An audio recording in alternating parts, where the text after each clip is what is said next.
विशिष्ट गति लेखन निर्देशिका अभ्यास 45 गति 100 शब्द प्रति मिनट शुरू।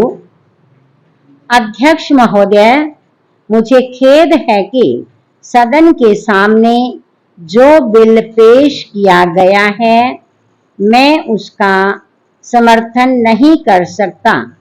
हम देखते हैं कि जहां तक भ्रष्टाचार को कम करने का प्रश्न है, अभी तक कानूनों के द्वारा उसमें विशेष सफलता नहीं मिली है। इसलिए देश में आम तौर से यह मांग की जा रही है कि ऐसे ठोस कदम उठाए जाएं जिनसे सब प्रकार के भ्रष्टाचार का उन्मूलन किया जा सके। मैं समझता हूं कि इसी भावना से प्रेरित होकर प्रस्तावक महोदय ने यह बिल सदन के सामने रखा है।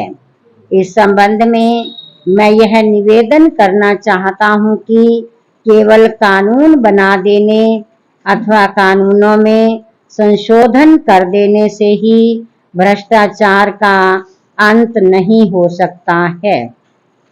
हम जनता में प्रचार करके तथा अपने व्यवहार द्वारा इस काम को और भी अच्छी तरह से कर सकते हैं। आज आवश्यकता इस बात की है कि समाज का जो ढांचा है उसमें परिवर्तन किया जाए।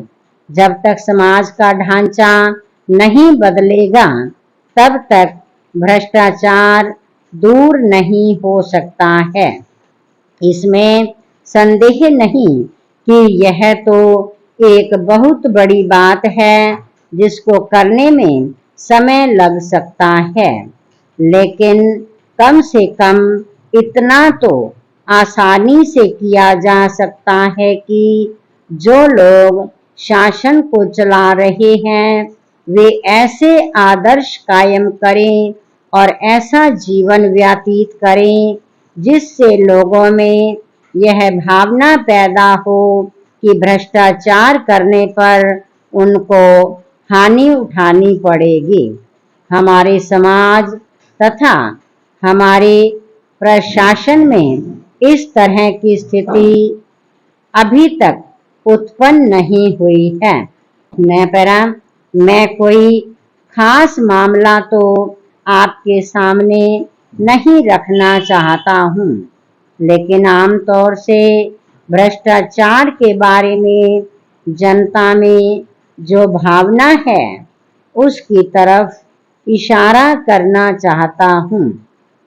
भ्रष्टाचार न केवल सरकारी कर्मचारियों में है बल्कि उनमें भी है जो निर्वाचित होकर आते हैं और जिनका कर्तव्य जनता की सेवा करना होता है।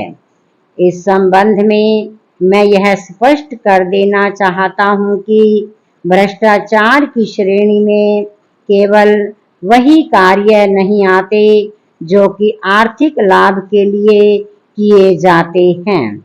मेरे विचार में इसमें वे कार्य भी शामिल हैं जो दूसरी तरह के लाभ उठाने के लिए किए जाते हैं।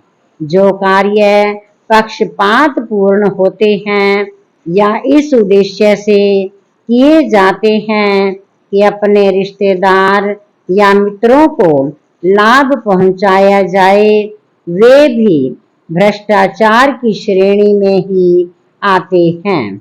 इन कार्यों से जनता में तथा सरकारी कर्मचारियों में यह भावना फैलती है कि वे इस तरह के कार्य कर सकते हैं और लाभ उठा सकते हैं। अगर शासक वर्ग कोई अनुचित कार्य नहीं करेगा तो निचले वर्ग के लोगों में भी कोई अनुचित कार्य करने की हिम्मत नहीं होगी।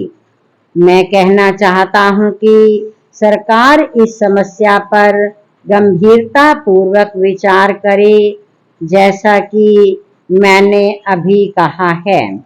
आज सबसे जरूरी बात यह है कि हम समाज के ढांचे को बदलने और अपने दृष्टिकोण में परिवर्तन लाने की कोशिश करें, तभी भ्रष्टाचार इस देश से मिटेगा। विराम।